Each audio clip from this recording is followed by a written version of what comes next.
अस्सलाम वालेकुम नाजरीन, बोल न्यूज पर स्पेशल ट्रांसमिशन के साथ मैं हूं मोहम्मद कामरान। मेरे साथ मौजूद हैं बुशरा हक। नाजरीन, लाहौर का हल्का है NA 133, जहां पर पोलिंग का अमल इस वक्त जारी है। वैसे तो ये सीट नून लीग की पक्की नशिस्त समझी जाती है, जो परवेज मलिक साहब के इंतकाल के बाद खाली हुई थी, और अब नून लीग से उनकी ही अहलिया शाइस्ता परवेज मलिक इस नशिस्त पर उम्मीदवार हैं। अलबत्ता इस बार पीपल्स पार्टी ने जिस तरह इस हल्के में मुहिम चलाई है, उम्मीद यही की जा रही है कि भले शायद पाकिस्तान पीपल्स पार्टी इस नशिस्त से जीत ना पाए, लेकिन नून लीग को किसी हद तक टफ टाइम जरूर देगी जी। और इसकी बड़ी वजह PTI का मैदान से बाहर होना है। PTI क्योंकि इस इलेक्शन में हिस्सा नहीं ले रही और उन्होंने अपने वोटर्स से वोट ना डालने की भी अपील कर रखी है, और इसके बावजूद पाकिस्तान पीपल्स पार्टी कहीं ना कहीं पर उम्मीद है कि PTI के मैदान से दूरी उनके वोटर्स के पीपल्स पार्टी की जानिब झुकाव की मजबूरी बन जाएगा।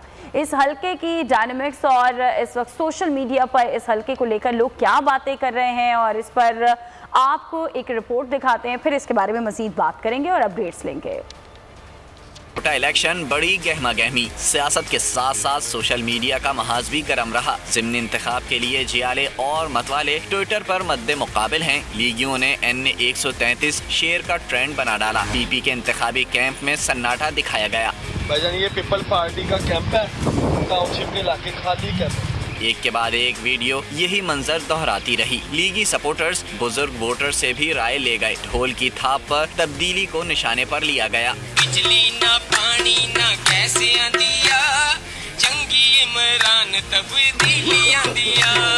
एक सारिफ ने कहा, आज नाम निहाद तब्दीली का भरम टूट जाएगा। ट्वीट में सिर्फ शेर पर मोहर लगाने पर जोर दिया गया है। टीजर सिक्सर ने नताइज की पेशगोई भी की। कहा, इंतखाब में नून लीग 1 लाख, PP 5000 और दीगर सिर्फ 1000 वोट ले पाएंगे। हामियों ने शाइस्ता परवेज मलिक की तस्वीर शेयर की। खातून ने कारकुनों के नाम मोबाइल पैगाम भी जारी किया। कुछ ट्वीट्स में PP को हदफ बनाते हुए कहा गया, ऐसा उम्मीदवार मैदान में लाए हैं जो 2018 में जमानत जब्त करवा चुका था।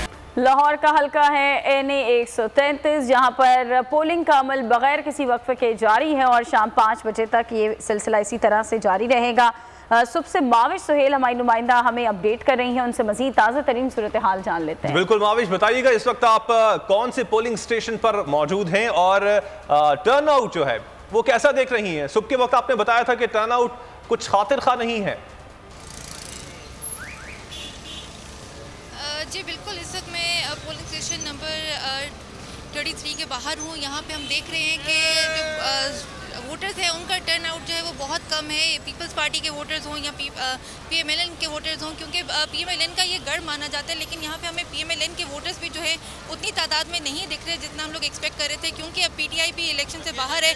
तो यहाँ पे इतनी गहमा गहमी जो है हमने काफ़ी जो है वो पोलिंग स्टेशन जो है वो डिफरेंट विजिट भी किए। वहाँ पे हमें कोई गहमा गहमी जो है वो दिखाई नहीं दी। इलेक्शन का जो माहौल होता है उस तरह का हमें कोई माहौल दिखाई नहीं दिया कि कोई बहुत ज़्यादा नारेबाजी हो रही हो, कोई बहुत ज़्यादा एक्साइटमेंट जो है वो लोग शो कर रहे हो, उस तरह का हमें कुछ नहीं दिखाई दिया। मेरे पीछे भी अभी आप देख सकते हैं कि पीपल्स पार्टी का जो है वो बूथ है। वहाँ पे लोग जो हैं सिर्फ और सिर्फ उनके पीपल्स पार्टी के अपने लोग जो हैं, जो फॉलोअर्स हैं, वो वहाँ पे खड़े हुए, एजेंट्स खड़े हुए हैं, लेकिन वोटर जो है वो हमें दिखाई नहीं दे रहा। और अगर अपनी लेफ़्ट साइड पे देखें तो यहाँ पे PMLN के जो सपोर्टर्स हैं, वोटर्स हैं, वो यहाँ पर आ रहे हैं और यहाँ पे अपना वोट जो है वो यहाँ से आके अपना बूथ नंबर पूछ रहे हैं, यहाँ से इन्फॉर्मेशन लेके आगे जा रहे हैं। लेकिन 2200 जो है यहाँ पे वोट्स जो है वो कास्ट होने हैं, लेकिन अभी तक हमें इतना बड़ा टर्न आउट जो है वो दिखाई नहीं दिया। ऑल्दो संडे है, छुट्टी का दिन भी है, काफ़ी आधा दिन भी जो है वो गुजर गए, लेकिन लोग जो है वो अपने घरों से बाहर नहीं निकल रहे ना वोट कास्ट करने के लिए। देख भी सकते हैं यहाँ पे कि जो एजेंट्स हैं वो वैसे ही बैठे हुए हैं, इनके पास जो है कोई वोटर्स जो है वो खड़े हुए भी नहीं है। तो टर्न आउट जो है वो खासा हमें आज कम दिखाई दे रहा है। छुट्टी का दिन भी है, लेकिन वोटर्स जो है वो उस तरह बाहर नहीं निकल रहे जैसा एक्सपेक्ट किया जा रहा था। ठीक माविश, आपने अपडेट किया और गाहे गाहे इस हवाले से आपसे मजीद भी तफसीलात मालूम करेंगे। फिल वक्त आपका शुक्रिया। और नाजरीन, इसी पर बात करने के लिए इस वक्त हमारे साथ मौजूद हैं पाकिस्तान मुस्लिम लीग नून के रहनुमा हैं राना एहसान। बहुत शुक्रिया राना साहब आपके वक्त का। सर, हम देख रहे हैं कि पाकिस्तान तहरीक इंसाफ इस इलेक्शन में हिस्सा नहीं ले रही है, तो एक बात यह भी की जा रही है कि इस वक्त मुकाबला तो असल पाकिस्तान मुस्लिम लीग नून और पाकिस्तान पीपल्स पार्टी के दरमियान ही है। पाकिस्तान तहरीक इंसाफ जो है वो जानबूझकर आप नहीं समझते कि साइड पर हो गई है ताकि सामने लाया जाए पाकिस्तान पीपल्स पार्टी और पाकिस्तान मुस्लिम लीग नून को और जो खलीज है उसमें मजीद इजाफा किया जाए? बिस्मिल्लाहिर्रहमानिर्रहीम, बहुत शुक्रिया कामरान। मैं समझता हूँ कि तजवीज़ कुरिंदा और तायीद कुरिंदा जो है वो इतनी बचकाना गलती है कि जो है वो उसको यकीन करना बड़ा मुश्किल है कि ये जो है वो वाकई गलती थी और जान के नहीं किया गया। तो इससे ये शक ज़रूर पैदा होता है कि पीटीआई ने फरार का रास्ता इख्तियार किया और इस इलेक्शन से जो एक उनको बदतरीन शिकस्त होनी थी वो पहले ही उससे भाग गए। ये इलेक्शन जो है अब ये वन वे इलेक्शन है। हमारा मुकाबला किसी जमात के साथ नहीं है और हमें पूरा यकीन है कि जो है वो शेर जो है वो धाड़े मारेगा जब वोट काउंटिंग मुकम्मल होगी। अब इशू इसमें ये है कि क्योंकि ये एक ज़िमनी इलेक्शन है और फिर ये वन वे इलेक्शन हो गया तो इसके अंदर वोटर्स का टर्नआउट कैसा रहेगा। देखिए, जब मुकाबला होता है तो उसके अंदर जो है वो वोटर्स भी जो है वो काफ़ी ज़्यादा जोश और वलवले के साथ होते हैं जिस मर्जी पार्टी के हों, लेकिन जब मुकाबला ही ना हो तो फिर जो है वो काफ़ी लोग इसी उम्मीद में होते हैं और वो उनको यकीन होता है कि ये इलेक्शन तो हमने जीत ही जाना है। तो इस बुनियाद पे शायद वोटर टर्नआउट इतना ना हो, लेकिन जो हम देख रहे हैं कि ये एक नॉन कॉन्टेस्ट होगा, मुकाबला नहीं है, ये वन वे इलेक्शन है। हमारे जो बूथ्स बार बने हुए हैं पोलिंग स्टेशंस के, अल्हम्दुलिल्लाह हम मुतमईन हैं, क्राउडेड हैं और ये एक वन वे इलेक्शन है बगैर किसी मुकाबले के। सर ये तो आप कह रहे हैं ना कि ये वन वे इलेक्शन है। हम देख रहे हैं कि पाकिस्तान पीपल्स पार्टी भी खासी पुरउम्मीद है और अपने तौर पर तो वो भी ये कह रहे हैं कि ये इलेक्शन हम जीतेंगे। तमाम ही पार्टियां जब इलेक्शन में खड़ी होती हैं तो वो यही कहती हैं कि हम जीतेंगे, जिस तरह आप कह रहे हैं कि वन वे इलेक्शन है। और अभी जो हम देख रहे हैं जो वोटर्स हैं वो इतने कोई ख़ास बाहर नहीं आए हैं। इवन आपकी जमात के भी कोई ख़ास वोटर्स, जैसे हमारी नुमाइंदा हमें बता रही थी कि उम्मीद तो ये की जा रही थी कि नून लीग का वोटर बाहर आएगा, वो भी नहीं आए हैं। तो इस पे क्या कहेंगे आप? देखिए, जो ज़िमनी इलेक्शन होता है उसमें एक इलेक्शन का माहौल जो है वो पूरे मुल्क में नहीं होता, ना मीडिया के ऊपर वो इलेक्शन बहुत ज़्यादा डिस्कस किया जा रहा होता है, वो सिर्फ उस इलाके में होता है। तो होता ये है कि इस तरह के इलेक्शन के अंदर वोटर को निकालना एक चैलेंज होता है। फिर ऊपर से ये हो कि जो जिसने मुकाबला करना है वो वैसे ही भाग जाए और पीटीआई जिस तरह इस मुकाबले का हिस्सा ही नहीं है, तो उसके बाद तो जो है वो काफ़ी जो तासुर है हमारे पीएमएलएन के वोटर्स का वो यही है कि ये वन वे इलेक्शन है। उसके बावजूद मैं समझता हूँ कि हम एक बड़ी लीड से जीतेंगे। पीपल्स पार्टी की जो आपने बात की, देखें पीपल्स पार्टी का अभी मुझे याद है खुशाब में एमपीए का इलेक्शन था, वो कल्लू साहब थे जिनकी वफात होगी, तो उधर भी मेरे ख्याल से उन्होंने कोई 1000 या 2000 वोट लिए। तो पंजाब में पीपल्स पार्टी की 7 सीटें हैं, तो इतनी उनकी प्रेजेंस पंजाब में नहीं है। और मैं नहीं समझता कि ये जो मीडिया पे आपको नजर आ रहा है कि उनके वर्कर्स अगर कुछ एक्टिव हैं या उन्होंने ये अपने बैनर्स और फ्लेक्सेस लगा ली हैं या उन्होंने जो है वो बूथ्स खड़े कर लिए हैं, तो ये वोटों में भी तब्दील होंगे। मैं समझता हूं कि पीपल्स पार्टी 10,000 से नीचे ही वोट्स लेगी और इससे शायद वो ज्यादा क्रॉस ना कर सके, कम वोटर टर्नआउट होगा। ये बेनिफिट उनको जरूर मिल सकता है कि क्योंकि ये बिला मुकाबला है और वो पीटीआई है नहीं, तो कुछ लोग जो अगर उन्होंने कुछ थोड़ी बहुत मेहनत की हो तो शायद थोड़े बहुत वोट वो पिछली दफा से शायद ज्यादा ले जाए, लेकिन मैं नहीं समझता कि ये कोई। आपने जो बात की है इसको हम रखेंगे। पाकिस्तान पीपल्स पार्टी के रहनुमा हसन मुर्तज़ा जो कि जनरल सेक्रेटरी हैं पंजाब पाकिस्तान पीपल्स पार्टी के, उन्होंने भी हमें ज्वाइन कर लिया। बहुत शुक्रिया हसन मुर्तज़ा साहब आपके वक्त का। हसन साहब, दावे तो किए जा रहे हैं पाकिस्तान पीपल्स पार्टी की जानिब से, आपकी जमात की जानिब से कि वो जीतेंगे, लेकिन जो फिगर्स हैं वो कुछ और ही बताते हैं। अगर 2018 की बात की जाए तो पाकिस्तान पीपल्स पार्टी ने 5,500 वोट लिए थे और 2013 में भी 3,500 से ज़ायद वोट लिए थे। तो किस बेसिस पर आप कह रहे हैं कि पाकिस्तान मुस्लिम लीग नून, जिन्होंने 2018 में तकरीबन 90,000 वोट लिए थे और 2013 में 1 लाख सवा लाख तकरीबन वोट लिए थे, तो उनको आप शिकस्त दे पाएंगे? बहुत शुक्रिया जी। देखें, ये आप किस तरह फैसला कर सकते हैं कि जो 2018 में वोट थे वो इंटैक्ट रहेंगे, या अगर इस तरह देखना है तो फिर तो 70s में पाकिस्तान पीपल्स पार्टी का ये हल्का था। ये तो नहीं होता, ये तो मुख्तलिफ औकात में मुख्तलिफ इंतखाबात के अंदर इसके रिजल्ट्स भी बदलते रहते हैं। यहाँ पे लोग भी बदलते रहते हैं, सारा कुछ होता रहता है। ये किस तरह मुमकिन है कि दो। अच्छा, हसन मुर्तजा साहब से एक बार फिर से राब्ता करने की कोशिश करेंगे। राना एहसान साहब, अब जब आप हल्के में गए थे, हमें ज्वाइन कर लिया वापस हसन मुर्तजा साहब ने? अच्छा हसन साहब, अपनी बात को कंटिन्यू कीजिएगा, राब्ता मुनक़ता हो गया था। जो टीवी प्रोग्राम है वह दरवाजा। हसन साहब, आपसे एक बार फिर से राब्ता करने की कोशिश करेंगे। आवाज़ में कुछ टेक्निकल डिफिकल्टीज हैं जिसकी वजह से पहुंच नहीं पा रही आपकी आवाज़ हम तक। राना एहसान साहब, आप जब हल्के में गए थे, पाकिस्तान मुस्लिम लीग नून ने जो सारी कैंपेन चलाई है, ऑफ कोर्स पाकिस्तान तहरीक इंसाफ जो कि हुक्मरान जमात है वो इस वक्त इलेक्शन में हिस्सा नहीं ले रही है, उनका उम्मीदवार नहीं खड़ा था। अब आपने जो इलेक्शन कैंपेन की है वो फिर पाकिस्तान पीपल्स पार्टी के खिलाफ ही की है ना? मैं समझता हूं कि हमारी इलेक्शन कैंपेन जो थी वो हमारी परफॉर्मेंस के ऊपर थी, और हमारी जो 2013-18 तक जो फेडरल हुकूमत थी उसकी परफॉर्मेंस के ऊपर हमने कैंपेन की। और वो कैंपेन जो हमारी पंजाब के अंदर जो परफॉर्मेंस थी 2008 से 2018 के ऊपर, जो कि हम सब समझते हैं कि बहुत ही बेहतरीन परफॉर्मेंस थी, उसके ऊपर हमने कैंपेन की।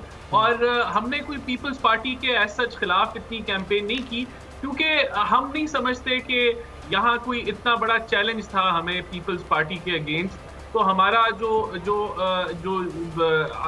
कैंपेन थी उसका फोकस पीटीआई की बदतरीन परफॉर्मेंस पे ही था, और हमारी अच्छी परफॉर्मेंस पे था जो हमने डिलीवर किया अपने टेन्योर गवर्नमेंट के ऊपर। पीपल्स पार्टी को हमने कोई इतना फोकस नहीं। तो सर, वो वीडियोस के बारे में क्या कहेंगे? वीडियोस भी हमने देखा, 2 वीडियोस आई, और वो आपने तो यही कहा कि पाकिस्तान पीपल्स पार्टी की जानिब से आपके खिलाफ ये मुहिम चलाई जा रही है, और पीछे पाकिस्तान मुस्लिम लीग नून के बैनर्स लगाकर ये हलफ लेकर कुरान मजीद पर और वोट लेने का कहा जा रहा है। देखिए, ये जो सीट है, जब बदतरीन आमरीत भी थी जनरल मुशर्रफ की, तब भी हम ये सीट जीत चुके हैं। और बाकी आपने 2008 का और 2013 का आपने जो रिजल्ट है, 2013 और 18 का, वो आपने सुना दिया कि कितनी लीड से पीएमएलएन जीती थी। तो धांधली तो वो करने की कोशिश करता है जो हार रहा हो और जो धांधली करता हो। तो हमने तो, हमारी पार्टी पॉलिसी तो इसके काफ़ी एंटी है। वोट बाइंग एक बहुत बड़ा जुर्म है, और जो भी इस जुर्म में मुलव्वस हो उसको सख्त से सख्त कानून के मुताबिक जो है वो सजा देनी चाहिए। तो हमें तो यहाँ ये कोई ज़रूरत नहीं थी कि हम वोट बाइंग करें, नंबर 1। नंबर 2, देखें, जब कोई इस तरह की वोट बाइंग होती है तो वो आप अपने जो है वो सर के पीछे बड़े बड़े बैनर नहीं लगाते अपनी पार्टी के। और देखें, आप आज चले जाएं, ये थोड़ा सा अपने कैमरों को घुमाएं, जो बूथ हैं यहाँ, तो किसी ने मेरे ख्याल से वो मास्क नहीं पहने हुए कोरोना वाले, लेकिन वो जो वीडियो हमारी निकली थी उसमें जो वोट खरीदने वाला था उसने भी मास्क पहने हुए थे, जो बेचने आ रहे थे उसने भी मास्क पहने हुए थे। तो साफ नजर आ रहा था ये एक डॉक्टर्ड वीडियो है। तीसरा, हमने अप्रिशिएट किया ईसीपी को कि ईसीपी ने एक अच्छा अमल जो है वो किया, इसके ऊपर जो है वो फैसला किया कि हम इन्वेस्टिगेट करेंगे और हम जो है वो बॉटम तक पहुंचेंगे। हमने इसको वेलकम किया। हम भी चाहते हैं कि इसके ऊपर हमें भी पता चले कि ये किसने वीडियो बनाई, इसमें कौन शामिल थे, ये कौन लोग थे जो पीएमएलएन का जो है वो एक ड्रामा कर रहे थे उस पार्टी से वाबस्तगी का। तो हम जो है इसके लिए हम वी आर वेरी कॉन्फिडेंट कि ये हमारे लोग नहीं थे, हमें जरूरत नहीं है ये। ठीक है सर, वो तो चले इन्वेस्टिगेट होगा, उसके बाद ही चीजें सामने आएंगी कि ये क्या था। बहरहाल कमर जमान कायरा साहब पाकिस्तान पीपल्स पार्टी के बड़े सीनियर रहनुमा हैं, वो ये कहते हैं कि 20% से भी कम वोट आज कास्ट किए जाएंगे। सर, आपको क्या लगता है, क्या एक्सपेक्ट करते हैं आप? देखें, ये उनकी जो एक प्रेडिक्शन है कि 20% से वोट कम कास्ट किए जाएंगे, मैं भी समझता हूं कि वोट कास्टिंग कम होगी। मैंने आपको पहले ही इसकी वजह गिनवा दी। एक जो मेजर पार्टी है, ओपोनेंट पार्टी पीटीआई, वो है नहीं। फिर उन्होंने अपने वोटर्स को कहा कि वो वोट ना डालें, और वैसे भी जब किसी पार्टी का कैंडिडेट ना हो तो उसके जो सपोर्टर्स होते हैं वो इंटरेस्ट नहीं देते, तो वो तो बाहर हो गए। दूसरा, देखें, जब इलेक्शन में मुकाबला हो, दो जमातों के यानी कि एक नेक टू नेक मुकाबला हो, तो वहां फिर वो माहौल बनता है कि जहां सब लोग जो पार्टी के वोटर्स होते हैं वो इंगेज हो जाते हैं, और जो इलाके के रिहायशी होते हैं वो उसमें इंटरेस्ट लेते हैं। लेकिन क्योंकि हमें ये लगता है, और मैंने बार बार अभी रिपीट भी किया, कि ये एक वन वे इलेक्शन है, तो उसके अंदर होता ये है कि वोटर्स फिर इतना इंटरेस्ट नहीं लेते कि ये तो सीट जीत ही जानी है या यहाँ मुकाबला ही नहीं है या हम वोट डालें ना डालें ये तो सीट जीत जानी है। तो इस तरह का जब रवैया वोटर्स इख्तियार करते हैं तो फिर वोटर टर्नआउट डेफिनेटली कम होता है। लेकिन मैं समझता हूँ कि वोट जो है वो कौम की इमानत होती है और वोटर्स को चाहे इलेक्शन वन वे हो वन वे ना हो या आपका जो है वो पार्टी का जो कैंडिडेट है वो लड़ा हो ना लड़ा हो, आपको अपने वोट का जो है वो जो इख्तियार है उसको जरूर इस्तेमाल करना चाहिए और वोट जरूर डालें। आपका पॉइंट आ गया राना साहब। अच्छा, हसन मुर्तजा साहब ने भी हमें ज्वाइन कर लिया है। हसन साहब, जो राना साहब हैं वो तो यही कह रहे हैं कि वन वे इलेक्शन है, आप किस बेसिस पर कह रहे हैं कि इस वक्त पाकिस्तान पीपल्स पार्टी की हल्का NA 133 में पोजीशन इस हद तक मजबूत हो चुकी है कि वो पाकिस्तान मुस्लिम लीग नून जिन्होंने लास्ट इलेक्शन में 90,000 वोट हासिल किए थे उनको आप 90,000 से ज्यादा वोट लेकर हरा सकते हैं? देखें जी, ये हल्का जो है बुनियादी तौर पे पाकिस्तान पीपल्स पार्टी का है और ये ज़िया अमरीयत जो बदतरीन अमरीयत थी ये उसके बाद भी हमने ही जीता था जी। और ये हल्के में पाकिस्तान पीपल्स पार्टी ने बड़ा काम किया है जी। यहाँ पर जो इंडस्ट्रियल स्टेट्स है वो पाकिस्तान पीपल्स पार्टी शहीद जुल्फ़िकार अली भुट्टो ने दी। यहाँ पे township, green town, Mariam colony और काफ़ी सारी लेबर कॉलोनीज वगैरह, ये सारा कुछ पीपल्स पार्टी का दिया हुआ है जी। और ये जो इलेक्शन वन में का कहा जा रहा है जी, मैं समझता हूँ कि ये जो रीजनल पार्टीज़ हैं वो होती हैं अपने अपने रीजन में मजबूत। पाकिस्तान पीपल्स पार्टी एक फेडरल जमात है, वो सिंध के अंदर भी मौजूद है, वो पंजाब के अंदर भी मौजूद है, KPK के अंदर भी मौजूद है, कश्मीर में है, GB में है, हर जगह पर आप देखें तो पाकिस्तान पीपल्स पार्टी है।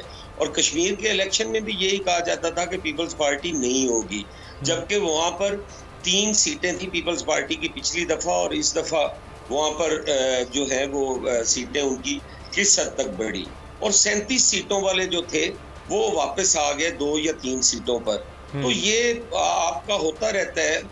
और इस तरह जो रीजनल पार्टीज हैं वो इसी तरह तजज़िये करती हैं कि हम अपने रीजन में मजबूत हैं। वो होते भी हैं मजबूत, क्योंकि छोटी जमात होती है तो महदूद उनके जो काम और वो सारा कुछ होता है, उस वजह से वो ये समझते हैं कि हम यहाँ पे मजबूत हैं और उसको हम वन में कहें या कुछ कहें, ये इंशाल्लाह। सर, आप पाकिस्तान मुस्लिम लीग नून को रीजनल जमात कह रहे हैं, गो के PDM में वो आपका हिस्सा भी है। अब जो वीडियो सामने आई थी उस हवाले से भी सर पाकिस्तान मुस्लिम लीग नून की जानिब से PTI का नाम भी लिया गया था, लेकिन साथ साथ पाकिस्तान पीपल्स पार्टी के हवाले से भी कहा गया था कि ये पाकिस्तान पीपल्स पार्टी जो है उनके खिलाफ ये मुहिम चला रही है, क्योंकि पाकिस्तान मुस्लिम लीग नून तो यहाँ से पहले ही इतनी लीड से जीत चुकी है, उनको ऐसी हरकतें करने की जरूरत नहीं है।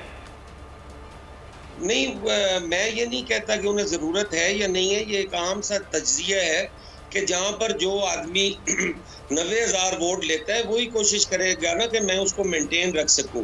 अब 5,000 वाला तो 90,000 वोट खरीद कर नहीं ना उनके बराबर जाने की कोशिश करेगा। तो मैं तो उसे मुस्तरद करता हूँ।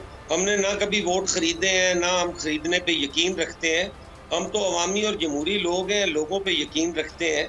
हमने कभी इस तरह की, पाकिस्तान पीपल्स पार्टी का माजी गवाह है कि हमने इस तरह की कभी कोई हरकत नहीं की और ना ही हम आइंदा करना चाहते हैं। PTI जो थी उसके साथ ही था हमारा कि महंगाई के खिलाफ और सारा कुछ। हमने तो इतनी कोई कैंपेन भी नून लीग के खिलाफ नहीं की और ना ही हम ये समझते हैं कि हमें नून लीग के खिलाफ करनी चाहिए, क्योंकि नून लीग तो खुद अपने इतने मसाइल में घिरी हुई है और इतनी उन पे जिम्मेदारियाँ हैं। उनकी क़यादत जो है वो एग्जाइल में है और यहाँ पे भी जो है किसी का नैरेटिव इनकलाबी है, किसी का नैरेटिव मफामती है। तो इस तरह हमने तो कभी उनके बारे में ये सोचा भी नहीं है कि वो उन मसाइल से निकल कर सियासत भी करेंगे। PTI थी तो वो इलेक्शन से टेक्निकली आउट हो गई या उन्होंने खुद अपने आप को एक सेफ रास्ता दिया वहाँ से भागने का। तो ये तो वैसे ही हम समझते हैं कि ये पीपल्स पार्टी का बड़ा फेवरेट हल्का है और इंशाअल्लाह ताला हम यहाँ से सीट निकालेंगे। ठीक। अच्छा राना एहसान साहब, अब जो बात इस वक्त की जा रही है हसन मुर्तज़ा की जानिब से कि जो जिस पार्टी ने इससे पहले इलेक्शन में 90,000 वोट लिए थे वही मेंटेन करने की कोशिश करेगी और इस तरह की बातें भी तो वही जो पार्टी है वही कर रही होगी। लेकिन अब यहाँ पे सवाल एक और उठता है, क्या आपकी नज़र में तहकीकात का जो नतीजा आए और अगर उसके नतीजे में कोई भी पार्टी जिम्मेदार हो, उसके खिलाफ क्या होना चाहिए आपकी नज़र में? देखिए, जो कानून के मुताबिक, जो इलेक्शन एक्ट है उसके मुताबिक जो भी सज़ा है वो सज़ा देनी चाहिए। और अब अगर कोई किसी ने भी ये हरकत की है तो हमारी पार्टी कंडेम करेगी, चाहे वो PMLN से हो, PTI से हो या पीपल्स पार्टी से हो। इसके अंदर तो कोई दो राय नहीं है। अब वोट बाइंग एक बहुत बड़ा जुर्म है और इसके ऊपर जो कानून की सज़ा लिखी हुई है एक्ट के अंदर वो वही सज़ा मिलनी चाहिए। यहाँ मेरे भाई जो हैं, बड़े भाई हसन साहब ने कहा कि हम रीजनल पार्टी हैं, तो देखिए हमें इस यानी कि इस हकीकत को, या हमें PMLN को रीजनल कहने से ना वो रीजनल बन जाएगी। इसके अंदर ये ज़रूर है कि अगर हमने पहले 90,000 वोट लिए थे तो चांसेस यही हैं, क्योंकि यहाँ इलेक्शन का उस तरह एक माहौल जो है वो नहीं बन सका क्योंकि मुकाबला ही नहीं था। तो जो बिला मुकाबला इलेक्शन होते हैं फिर उसमें वोटर टर्नआउट कम ही होता है। तो ये मुमकिन है कि इस दफ़ा वोटर टर्नआउट कम हो, लेकिन जो है वो PMLN की एक वाज़ेह फतह होगी। और जो सर्वेज भी हुए उसमें मेरे ख्याल से 61% या 65% जो है वो लोगों की जो राय थी वो PMLN की तरफ थी। तो मैं समझता हूँ कि ये एक वन वे इलेक्शन ज़रूर होगा। देखिए, दूसरा, हमने जो पंजाब के अंदर हमारी जो परफॉर्मेंस रही है वो एक जो है लाजवाब परफॉर्मेंस रही है। महदूद वसाइल थे। हमने जो 10 साल शहबाज साहब की जो हुकूमत थी उसके अंदर पंजाब के अंदर 55 के करीब नए हमने हेल्थ फैसिलिटीज़ दी, कुछ अपग्रेड्स किए। इसी तरह लाहौर जैसे शहर में मेट्रोज दिए, ऑरेंज ट्रेन दी। फिर ओवरऑल जो है जो इकोनॉमिक सूरत हाल थी, जहाँ 16 घंटे लोड शेडिंग होती थी बिजली की, उसको कवर किया हमने। गैस की लोड शेडिंग को कवर किया। दहशतगर्दी जो थी वो 2013-14 में 2000 से ऊपर बॉम्ब ब्लास्ट होते थे हर साल। तो वो एक ऐसा माहौल, उस माहौल में जो है ज़रबे अज़्ब करना और फिर रद्दुल फसाद जैसे ऑपरेशन, फौज की फंडिंग डबल करना कि वो अफगानिस्तान बॉर्डर की फेंसिंग करें, फिर CPEC जैसे प्रोजेक्ट्स का आना, तो ये वो सारी वो, और फिर महंगाई जो आज का जो सबसे बड़ा मसला है। हमने अपनी गवर्नमेंट के अंदर जो एवरेज 5 साल की जो इन्फ्लेशन की शरह थी वो 5% से कम थी और आखिरी साल में तो 3 से 4% के दरमियान थी। और फिर ओवरऑल मैं समझता हूँ कि उस दौर के अंदर एक 5.8 की ग्रोथ के साथ छोड़ना, ये सब वो चीज़ें हैं जो हमें कॉन्फिडेंस देती हैं। और फिर आप अब ये जो 3.25 साल गुजरे हैं, इससे जब लोग जो है वो मौजना करते हैं, इससे कंपैरिजन करते हैं, तो लोगों को मेरे ख्याल से मुस्लिम लीग नून की हुकूमत जरूर याद आती होगी। लेकिन वो कंपैरिजन पाकिस्तान तहरीक इंसाफ से होता है, पाकिस्तान पीपल्स पार्टी से नहीं होता है। हसन मुर्तज़ा साहब से जरूर पूछूंगा कि उन्होंने पंजाब के लिए और खासतौर पर अगर इस हल्के की बात की जाए क्या कुछ किया था। लेकिन उससे पहले एक सवाल जो कि मैंने इससे पहले राना एहसान से किया था वो भी चाहूंगा हसन साहब आपसे जरूर करूं कि एक थ्योरी ये भी कहती है कि पाकिस्तान तहरीक इंसाफ ने जानबूझकर अपना उम्मीदवार पीछे किया ताकि पाकिस्तान पीपल्स पार्टी और पाकिस्तान मुस्लिम लीग नून को आमने सामने लाया जाए और जो आपस में इनकी दूरियां पहले से हैं उनमें खलीज में मजीद इजाफा किया जाए। आप समझते हैं कुछ ऐसा ही पाकिस्तान तहरीक इंसाफ की जानिब से करने की कोशिश की जा रही है? नहीं, देखिए जी, मैं ये समझता हूँ कि ये चीज़ें जो है ये बड़ी बच्चों वाली हैं कि अगर वो समझते हैं कि हम बीच में से हट जाएंगे और नून लीग और पीपल्स पार्टी आपस में लड़ेगी तो शायद जो है वो इनमें दूरियां पैदा हो जाएंगी। पाकिस्तान पीपल्स पार्टी एक मैच्योर जमात है, इसने कभी भी ज़ाती रंजिशों की बुनियाद पर सियासत नहीं की। अगर देखा जाए तो जब भुट्टो शहीद को शहीद किया गया और ML, तो उस टाइम हम भुट्टो साहब के डायरेक्टली जो कत्ल में मुलव्वस अफराद थे, हमने उन सियासी जमातों के साथ भी बैठ कर बहाली जमहूरियत के लिए कोशिश की। और फिर आपने देखा होगा कि जब बीबी शहीद हुई तो उस वक्त भी क्यू लीग जो थी उसको हम ये समझते थे कि वो हमारे इस कत्ल में मुलव्वस है, लेकिन हमने इस मुल्क में जमहूरियत की मजबूती के लिए, इस सिविल सुपरमेसी के लिए हमने उनसे भी हमने हाथ मिलाए और हम हाथ मिला कर उनसे बैठे रहे। गुजारिश ये है कि उनकी ये हम किसी कोशिश को कभी भी ये नहीं समझते कि वो कामयाब हो सकती है। हमारी जो सियासत है, इंतखाबी सियासत, उसमें हमारे हरीफ होते रहते हैं जी। वो PMLN हमारी रिवायती हरीफ है। जनरल ज़ियाउल हक के बाद हमारी मुखालफत में नून लीग ही खड़ी होती रही है। ये PTI और ये तो लेकिन सर, वोटर को अगर अपनी तरफ करना है तो उसके लिए काम भी करना होता है। इस पे मजीद भी बात करेंगे। अभी साबिक सेक्रेटरी जनरल कोर दिलशाद साहब हमारे साथ मौजूद हैं, उनसे भी बात कर लेते हैं। सर, शुक्रिया आपके वक्त का। हल्का NA 133 में ज़िमनी इलेक्शन हो रहे हैं, पोलिंग इस वक्त जारी है, सुस्त रवि देखी जा रही है। अभी कोई ख़ास वोटिंग का जो टर्न आउट है वो नहीं देखा गया। क्या आम तौर पर जो ज़िमनी इलेक्शन होते हैं इसी तरह से होते हैं जनरल इलेक्शन के मुकाबले में कि वोटर कम निकलता है बाहर? देखा जी, सूरी तौर पर ये NA 133 का बहुत अहम इलेक्शन है।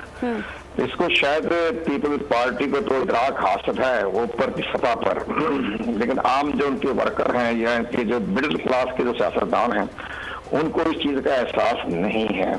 इस पर जनाब बिलावल जरदारी साहब ने पूरी अपनी क़यादत झोंक दी थी इस इलेक्शन के लिए। हज़रत असलम गिल साहब एक बड़े अच्छे वर्कर, बड़े सही जेन्युइन पीपल्स पार्टी के वो रहनुमा हैं, मजदूर रहनुमा भी हैं, वर्कर भी। तो उनके लिए बिलावल जरदारी साहब ने जो पूरी टीम झोंकी है, जिसमें कि अलावा शरफ हैं, सब कोई ऐसे कराची की बड़ी टीम आई, शरा रजवादी आई, सब लोग आए। उसका मतलब ये था कि अगर ये वोट, मैं बड़ी अहम बात आपके चैनल पर कह रहा हूँ, अगर ये वोट जो है वो 30-40 हज़ार हासिल कर लेते हैं, पीपल्स पार्टी बेशक हार जाए, लेकिन 30-40 हज़ार वोट हासिल कर लेते हैं तो पाकिस्तान की आइंदा की पंजाब की सियासत पर बहुत गहरा असर पड़ेगा।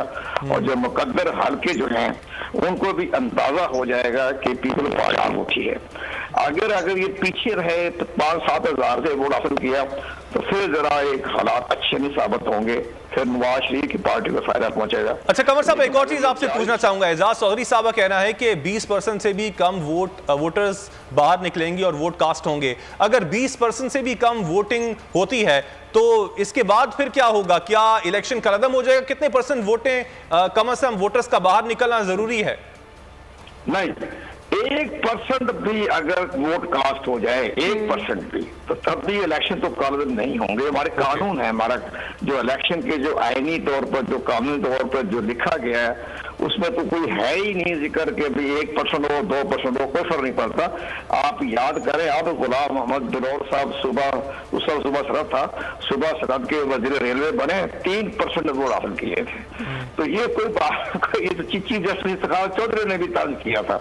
लेकिन मैं ये अर्ज कर रहा हूँ कि 20% में पाकिस्तान नवाज शरीफ की पार्टी के आदमी ने कितना वोट लिया, और उसके मुकाबले असलम गिल ने अगर आधे वोट भी ले लिए उसके मुकाबले में, तब भी पीपल्स पार्टी की सियासत पर बड़ा गहरा असर पड़ेगा। अच्छा सर, आपको क्या लगता है, पाकिस्तान तहरीके इंसाफ नहीं है इसमें, ठीक है, उनका ना होना, उसका फायदा पाकिस्तान पीपल्स पार्टी उठा सकती है आपके ख्याल में? नहीं सर, बात यह है, तहरीक इंसाफ का जो एक पॉलिसी है, बयानिया है, वो है कि पीपल्स पार्टी के नवाज शरीफ के शदीद खिलाफ है और उनकी बका इसी में है कि दोनों पार्टियों को तनकीद का निशाना बनाएं। उनका अपनी पार्टी का मंशूर है, उनकी पार्टी का मैनिफेस्टो है, लेकिन उस पर तो कोई असर नहीं पड़ता। अगर तहरीक इंसाफ का वोटर तो ना तो नवाज शरीफ पार्टी को वोट देगा ना पीपल्स पार्टी को देगा, वो घर बैठ के टीवी देख रहा होगा। लेकिन मसला यह है कि असल बात होगी कि अगर चीमा साहब अगर के वोट जो है वो पत्र इत्तेफाक से टेक्निकल तौर पर कैसे हाई कोर्ट तक भी गए, वहां भी उनको रिलीफ नहीं मिला, कोई ऐसी कोई टेक्निकल गलती उनसे हो गई। तो लेकिन मसला ये है कि अब ये दोनों पार्टियां तहरीक इंसाफ का वोट तो दूर खड़ा तमाशबीन के तौर पर देख रहा है, तो पोलिंग स्टेशन पर वो नहीं जाएगा। और इसी तरह से आधा दोस्ती को चला गया, अलग बात है, लेकिन इस मुकाबला पीपल्स पार्टी का। और बाकी हमारे दोस्तों की बात कही, पीपल्स पार्टी कभी किसी से मुंतकम मजाक नहीं रही है, इन्होंने ज्यादा माफ कर दिया था, सबको माफ कर दिया था। ये इनके अंदर मुंतकम मिजाजी नहीं है, ये अपनी मुखालफियत के खिलाफ मुंतकी तौर पर कोई मुकदमे दायर नहीं करती। इनका बड़ा एक सियासी तौर पर बड़ा मसला है कि वोटर नहीं है, ना हमने कभी वोट देना किसी को, लेकिन हमें एक तजिया करना चाहते। तजिया के तौर पर हमारी देखते हैं, हम 1980 से लेकर ये 2021 आ गया, इन्होंने कभी भुट्टो साहब के ऊपर भी कैश नहीं करवाया, कभी उनको मुंतकिल हो मुकदमे दायर करे, नहीं किया इन्होंने। तो लेकिन इसके बाद इनका वोट बैंक है। लेकिन पंजाब में जो पीपल्स पार्टी जो नुकसान उठा रही है वो नुकसान दिया। मैं मेरे दोस्त को, मैं अगर पीपल पार्टी के दोस्त बैठे माइंड ना करें, इनको नुकसान पहुंचाया इनके अपने आदमियों ने। खुर्शीद शाह ने 5 साल तक फ्रेंडली मैच खेला कौमी असम्बली में, जिससे पीपल पार्टी का वोट सफाया हो गया। उसमें स्ट्रांग पोजीशन लेते तो मुमकिन था पीपल पार्टी जिंदा रहती। ठीक है, ये बात मैं जरूर रखता हूँ। हसन मुर्तजा साहब हमारे साथ मौजूद हैं। कंवर साहब आप भी मौजूद रहिएगा। हसन साहब, आप क्या कहते हैं, पाकिस्तान तहरीक इंसाफ का जो वोटर है, क्या वो पाकिस्तान पीपल्स पार्टी को वोट करेगा? देखें जी, जो तहरीक इंसाफ का अपना जाती वोट है, जो उनका नजरियाती वोट है, वो तो यकीनन उसे करना भी चाहिए उन्हीं को, लेकिन उसमें जो ट्रांसफर वोट हमारा हुआ था वो मैक्सिमम हमें वापस आ रहा है। वो लोग जो हमारी, जिस तरह पहले आपने जिक्र किया, मफाहमती सियासत जो थी, जो उस वक्त की अहम ज़रूरत थी, जब पाकिस्तान के मुख्तलिफ इलाकों में पाकिस्तान का झंडा लहराना बंद कर दिया गया था, कौमी तराना बंद कर दिया गया था। जैसे मालाकंड डिवीजन है जहाँ पे दहशतगर्द 1-1 लाख का मजमा लगा के कहते थे हम ना सुप्रीम कोर्ट को मानते हैं, ना पार्लियामेंट को मानते हैं, ना ही फौज को मानते हैं। वो हालात पीपल्स पार्टी ने फेस किए। फिर बलूचिस्तान के अंदर आगाज़ हुकूक बलूचिस्तान शुरू करके जिस तरीके से उन्हें कौमी धारे में लिया, वो भी सारे जानते हैं। जो सी पैक जिसका अभी जिक्र हो रहा था, सी पैक के मियां नवाज शरीफ का विजन है, वो भुट्टो साहब का विजन था और आसिफ अली जरदारी ने उसे पाया तकमील तक पहुंचाया। अब आप फीता काटने से या तख्ती लगाने से अगर ये कहें, अब एटम बॉम्ब सबको पता है कि जुल्फकार अली भुट्टो उसी जुर्म में शहीद किए गए, उसी जुर्म में फांसी पे लटकाए गए।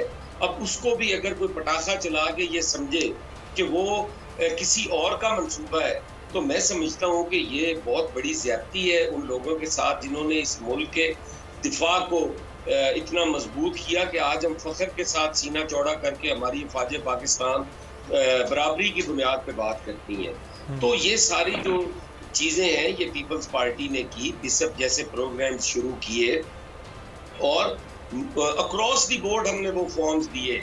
हर नेशनल असेंबली के हल्के में, चाहे नून लीग का था, चाहे क्यू लीग का था, चाहे पीपल्स पार्टी का था, हमने हर हल्के में 8-8, 10-10 हज़ार जो वो फॉर्म्स थे वो दिए और वो एक बहुत बड़ा काम था विमेन एम्पावरमेंट के लिए।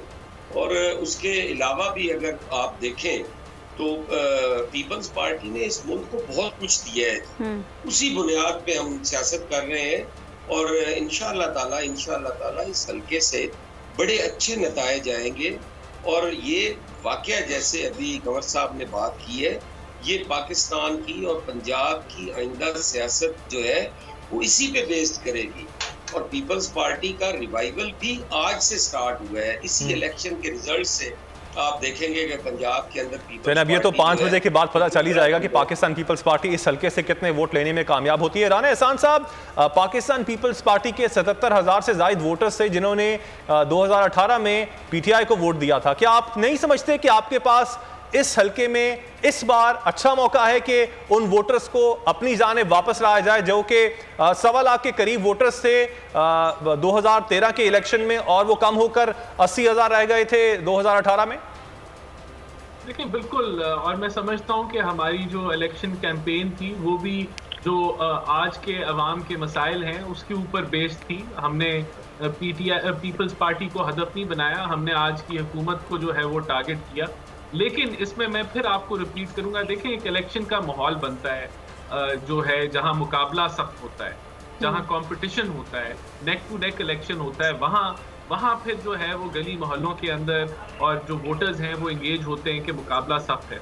लेकिन जब इलेक्शन वन वे हो जाए तो वहाँ फिर काफ़ी लोग जो हैं वो इंटरेस्ट लूज कर देते हैं कि भाई ये तो इलेक्शन है ही वन वे, ये तो हम जीते बैठे हैं और ये तो मुकाबला ही नहीं है, और फिर वहाँ इतना वो जो है वो कंपटीशन का माहौल भी नहीं बनता। तो मैं समझता हूँ कि अगर ये जो इलेक्शन होगा ये एक मुनफरिद इलेक्शन इस लिहाज से होगा कि ये एक वन वे इलेक्शन था, इसके अंदर इतना कोई मुकाबला नहीं हुआ कि कोई कंपटीशन का माहौल। ज़रूर मैं समझता हूँ कि पीपल्स पार्टी बहुत कोशिश कर रही है कि पंजाब में रिवाइव हो और उन्होंने इनके जो पार्टी के जो ओहदेदारान हैं और जो वर्कर्स हैं और जो इनकी पार्टी के जो एक पॉलिसी इन्होंने बनाई कि इस इलेक्शन को हम टारगेट करें कि यहाँ हम दोबारा से एक रिवाइवल लेके आए पीपल्स पार्टी का, लेकिन मैं नहीं समझता कि ये मुमकिन होगा। ठीक है, आपके ख्याल में ये मुमकिन नहीं है। कोई दिलशाद साहब मौजूद है। सर, आपसे ये जानना चाहूँगी कि पाकिस्तान तहरीक इंसाफ ने अपना जो वोटर है उनसे ये अपील की है कि वो बाहर ना निकलें। जिस तरह से 3.25 साल पाकिस्तान तहरीक इंसाफ ने हुकूमत की है, महंगाई, बेरोज़गारी और जो मसाइल अवाम ने देखे, तो जो वोटर है वो नाला है उनसे। आपको लगता है कि उनका वोटर आज घर बैठेगा या निकलेगा वोट कास्ट करने? हाँ, सूरी तौर पर उनका वोटर बाहर निकलेगा। जाहिर है कि हर पार्टी में नाराज ग्रुप भी होते हैं, वोटर भी नाराज होते हैं। देख रहे हैं, जमीनी हक़ाइक़ देख रहे हैं कि महंगाई है, लॉ एंड ऑर्डर की सूरत हाल है। जिस तरह के कल परसों बड़ा अफसोसनाक वाक़या हो गया सियालकोट में, ये सारी चीजें वो लॉ एंड ऑर्डर भी देख रहे हैं, उनके मिनिस्टरों की चालबाजियां भी देख रहे हैं। उनके मिनिस्टरों में के अंदर आपस में अफहाम और तफहीम नहीं है।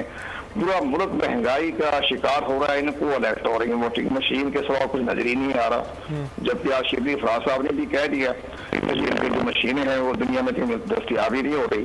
तो ये सारी शिबली फराज साहब बड़े बावकार मिनिस्टर हैं और बड़ा खानदानी पस मंजर है उनका।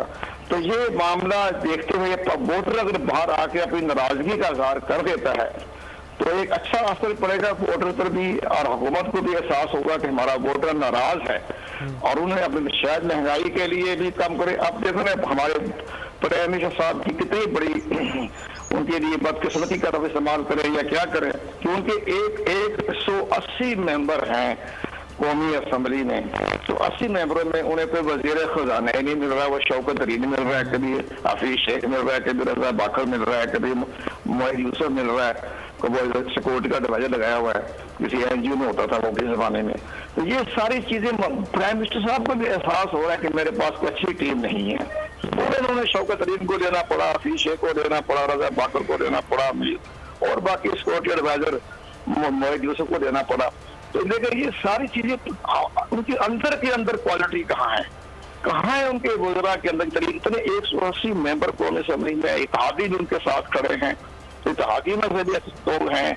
लेकिन कोई भी बदकिस्मती हमारी वो शौकत तरीन साहब जो है उनकी सीधी बातें करके उनका वोट बैंक कम कर रहे हैं। मैं आपकी वसातों से कहना चाहता हूँ उनकी तकरीरों से उनका वोट बैंक कम हो रहा है। सर, अब ऑप्शंस की बात करें, उनके पास इस सवाल से ऑप्शंस ही नहीं। लेकिन सर, आपने जो EVM की बात की, अब गो कि आई नो कि इलेक्शन कमीशन तो EVM के खिलाफ बात ही कर रहा है, लेकिन जो एक और सवाल उठता है वो ये है कि क्या इस ज़िमनी इंतखाब में अच्छा ना होता कि हुकूमत अगर EVM की बात कर रही है तो चंद पोलिंग स्टेशंस में EVM की मशीनें लगा दी जाती और कंपेयर कर लिया जाता, चेक हो जाता कि EVM कारआमद है या फिर नहीं है? यू आर राइट, बिल्कुल सही फरमा रहे हैं आप। इसमें कोई हुकूमत को चाहिए था कि कोई 80-50 साल को इलेक्ट्रॉनिक वोटिंग मशीन खरीद के दे देती इलेक्शन कमीशन को। इलेक्शन कमीशन तो नहीं खरीद सकते, उनके पास फंड ही नहीं है। तो फवाद चौधरी ने कहना हमने फंड बंद कर दिए हैं, बड़ी खूबसूरत बात की फवाद चौधरी साहब ने कि हमने फंड बंद कर दिए जी। तो अब ये 50 इलेक्ट्रॉनिक वोटिंग मशीन खरीद के वो इलेक्शन कमीशन को दे देती कि ना आप लगाए पोलिंग स्टेशन पर, तो इलेक्शन कमीशन पाबंद हो जाता कि भी इलेक्ट्रॉनिक वोटिंग मशीन तो आ गई। तो अब चंद पोलिंग स्टेशनों पर इलेक्ट्रॉनिक वोटिंग मशीन का एक जो है और उसके बारे में एक पायलट प्रोजेक्ट करना अच्छा फायदा होता है। लेकिन सर, एक चीज ये भी है कि जो पार्टियां इस वक्त इलेक्शन लड़ रही हैं, पाकिस्तान पीपल्स पार्टी और नून लीग, ये वही दो पार्टियां जो EVM के अगेंस्ट हैं। तो आपको नहीं लगता कि एक नया शोशा छिड़ जाना था? नहीं, बराबर में मुतबादल सिस्टम था ना। जिसका दिल चाहे आप अपना बैलेट पेपर के जरिए वोट कास्ट कर दे, जिसका दिल चाहे इलेक्ट्रॉनिक वोटिंग मशीन। तो तहरीक इंसाफ में लोग इलेक्ट्रॉनिक वोटिंग मशीन या रीचेक भी हो सकता था कि एक तरफ वोट कास्ट एक बार किया जाए, चंद पोलिंग स्टेशंस में पर्ची से भी वोट कास्ट किया जाए और EVM से भी किया जाए, और उसके बाद नतीजा टैली कर लिया जाए कि EVM में क्या नतीजा आता है और पर्ची से क्या नतीजा आता है, ताकि पता चल जाए कि आम आदमी को पता चल जाए कि जो उनका वोट है वो जाया हो रहा है या फिर नहीं हो रहा है। हमारे पास एक रिजल्ट कम से कम आया था। यही बात मैं हसन मुर्तजा के सामने रखता हूं। हसन साहब, आप EVM के हवाले से क्या समझते हैं? अब जो हुकूमत है वो तो ये कहती है कि EVM के जरिए इंतखाबात होंगे 2023 के, लेकिन एक पायलट प्रोजेक्ट के तौर पर इस ज़िमनी इलेक्शन को रख लिया जाता और चंद पोलिंग स्टेशंस पर EVM मशीनें रख दी जाती और उनसे पता चल जाता, आपको भी पता चल जाता, हुकूमत को भी पता चल जाता कि जो आया कि EVM से वोटिंग मुमकिन भी है और उसके नतीजे जो हैं उसमें कितना फर्क आता है पर्ची में अगर डाला जाए और EVM मशीन के थ्रू डाला जाए। ये बात दुरुस्त फरमाई आपने। अब चूंकि इलेक्शन कमीशन ने फैसला कर लिया है कि जो चंद महीनों में जो हो रही है बल्दियाती इंतखाबात, तो उसमें उन्होंने कोई 15-20 पोलिंग स्टेशनों पर electronic voting machine as a pilot project के तौर पर उसका तजर्बा करने की स्कीम तैयार कर ली है और अंदिया भी दे दिया है और उस पर ये काम शुरू कर दिया। ये अच्छी पेशरफ्त है। इसका मतलब है कि इलेक्शन कमीशन पाकिस्तान, हम भी इलेक्ट्रॉनिक वोटिंग मशीन के हामी हैं। हम नहीं चाहते, बिल्कुल चाहते हैं हम मॉडर्न दौर में दाखिल हो जाए, हमारा एक फख्र होगा पाकिस्तान इलेक्ट्रॉनिक मैदान में। लेकिन मसला यह है कि इसमें जो हमारी सियासी जमातें देखें कि चंद पोलिंग स्टेशनों पर जब अच्छा तजर्बा जा रहा है तो उनका भी माइंड चेंज हो सकता है। ठीक है, आपको पॉइंट आ गया। मैं ये सवाल हसन मुर्तजा के सामने रख रहा था। हसन साहब, इस हवाले से आप क्या कहेंगे? ईवीएम के जरिए आप समझते हैं कि हम इस ज़िमनी इंतखाब में चेक कर सकते थे? अच्छा, हसन साहब से हमारा राब्ता मुनक़ता हो गया है। राना साहब, आपके सामने ये सवाल रखूंगा, आप नहीं समझते कि चंद पोलिंग स्टेशंस पर ईवीएम्स रख दी जाती और पता चल जाता, दूध का दूध पानी का पानी हो जाता? जो बात आप कर रहे हैं वो दुरुस्त है, या फिर जो बात पाकिस्तान तहरीक इंसाफ या फिर हुकूमती जमात या फिर हुकूमत कर रही है वो दुरुस्त है?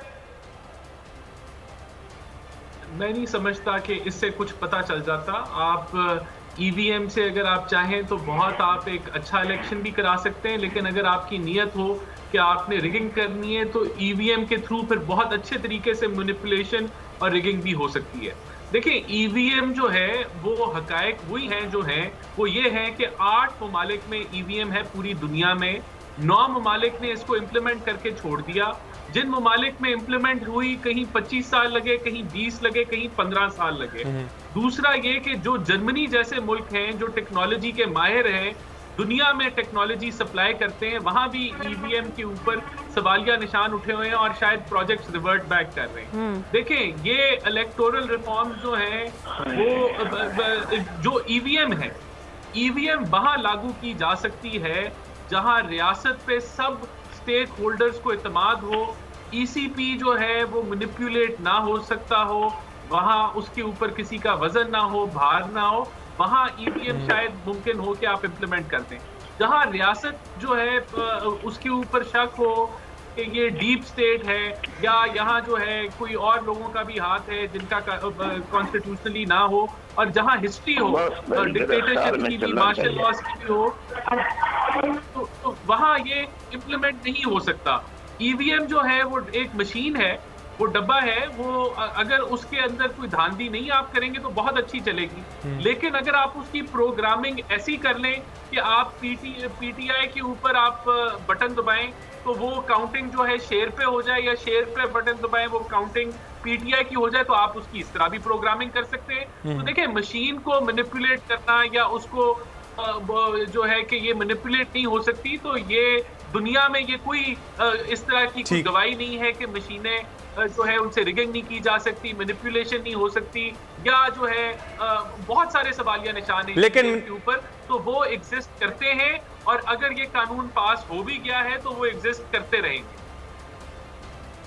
ठीक है सर, इस पर मजीद भी बात करेंगे। अभी इस हवाले से खबर शामिल कर लेते हैं कि हल्का NA 133 में ज़िमनी इलेक्शन में पोलिंग का अमल जारी है और ज़िमनी इलेक्शन में वोटर्स की जानिब से जिम्मेदार शहरी होने का सबूत दिया। माजूरी के बावजूद व्हील चेयर पर खातून वोट कास्ट करने पहुंच गई। माजूर खातून ने अपना वोट पोलिंग स्टेशन नंबर 217 में कास्ट किया है। इस बारे में आरिफ मलिक हमारे नुमाइंदे मजीद आगाह करेंगे। आरिफ, बताइएगा।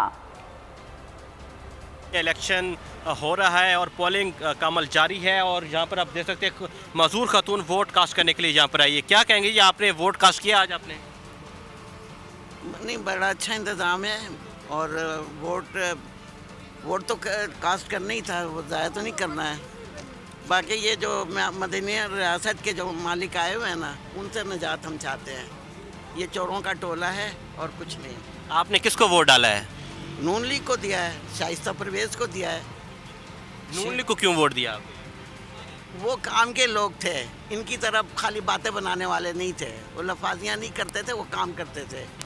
जी, आपने गुफ्तगू सुनी, उनका ये कहना था कि मैं अपना फरीज़ा अदा करने के लिए वो हक़ के राय दही इस्तेमाल करने के लिए यहाँ पर पहुँची और उन्होंने कल से ही अपने बच्चों से ज़िद लगाई हुई थी कि कल सब ने जो है वोट कास्ट करना है और तमाम बच्चे उनके साथ आए हैं, उन्होंने वोट कास्ट किया है और अपना जो आरिफ मलिक आगाह कर रहे थे लाहौर में NA 133 में ज़िमनी इंतखाब का मैदान सजा हुआ है और माजूरी के बावजूद खातून यहाँ पर अपना वोट कास्ट करने आई और इस बारे में आरिफ मलिक ने हमें आगाह किया।